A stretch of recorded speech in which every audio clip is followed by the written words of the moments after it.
Department of Health Region 9 ang nagpadala na og dugang nurses sa Zamboanga del Sur tungod sa pagtaas sa hospitalization rate o nagkataas nga daily attack rate. Ani ang report. Tungod sa padayong pagtaas sa COVID-19 cases, gipailawom sa Alert Level 3 ang tibuok Zamboanga Peninsula. Apan ang labing gikabalak-an sa Department of Health Region 9 ang Zamboanga del Sur tungod ana kini sa medium risk level ug nagkataas usab ang hospital utilization rate sa probinsya tungod sa nagkataas nga daily attack rate.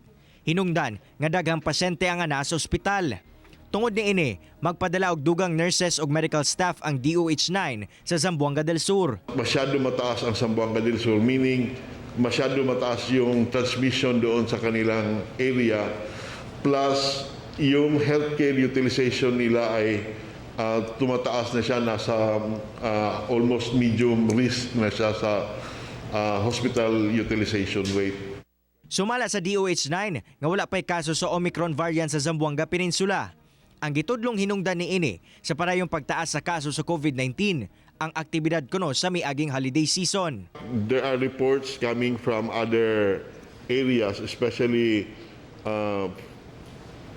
during that time. Kasi parang last week, parang maraming mga areas na nag-celebrate ng Feast of Santo Niño, no? Yung mga sinulog version in the different areas. Kaya may, in fact, ang DILG was coming up with a advisory doon sa mga LGUs. Ako, si Cyril Chavez para sa One Mindanao.